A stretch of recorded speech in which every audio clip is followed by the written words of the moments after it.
My in-laws merged their failing restaurant with mine.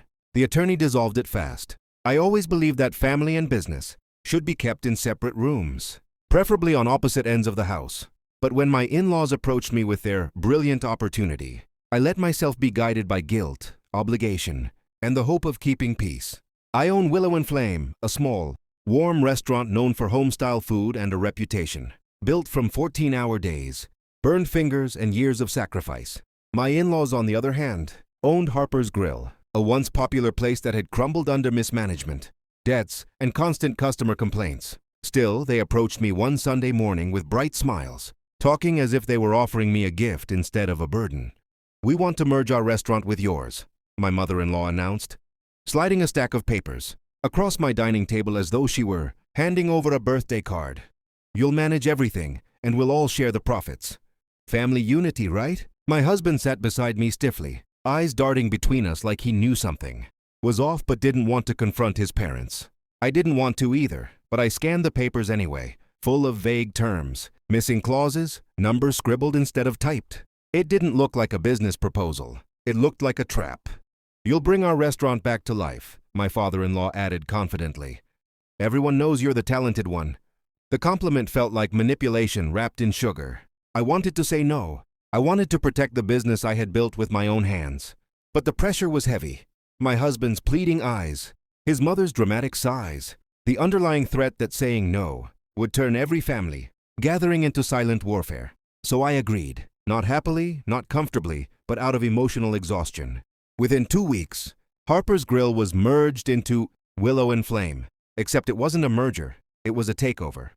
Their debts were suddenly my debts. Their poor reputation started bleeding into my reviews. Their staff, who barely showed up on time, were suddenly under my management, but listened only to their orders.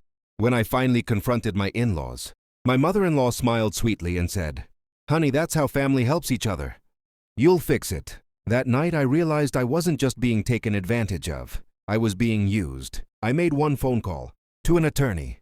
The attorney's office smelled like old books and certainty. 2 things I desperately needed. His name was Mr. Lawson, a quiet man with sharp eyes who read people faster than paperwork. When I explained the situation, his eyebrows lifted only once, and it told me everything I needed to know. I wasn't crazy. I was being taken advantage of. "Let me see the documents they had you sign," he requested. I handed him the stack. He didn't even flip the whole thing before letting out a slow exhale. "These papers aren't just unprofessional," he said. "They're unenforceable. And frankly predatory." Part of me felt a sting. These were my husband's parents, people I trusted, people I treated like family. But the papers, poorly written, vague, deliberately confusing, told a different story. "What can I do?" I asked quietly. He smiled just slightly. "Quite a lot, actually." Within days, everything changed. Mr. Lawson drafted dissolution documents, citing improper agreements, lack of legal structure, and one-sided liability. He contacted my in-laws with a level of professionalism I wished I'd had the strength to use myself. The reaction was immediate. My mother-in-law stormed into my restaurant during lunch rush, cheeks red, voice shrill. "How dare you dissolve a family partnership without consulting us?" Customers turned. My staff froze. I stood steady for the first time in weeks. "There was no partnership," I replied calmly. "There was manipulation, and it's over," she sputtered. "We were helping you." "No," I said, feeling my voice steady. "I was bailing you out. And you expected me to drown in the process." My father-in-law stepped forward, shaking a finger. "You think a lawyer scares us?"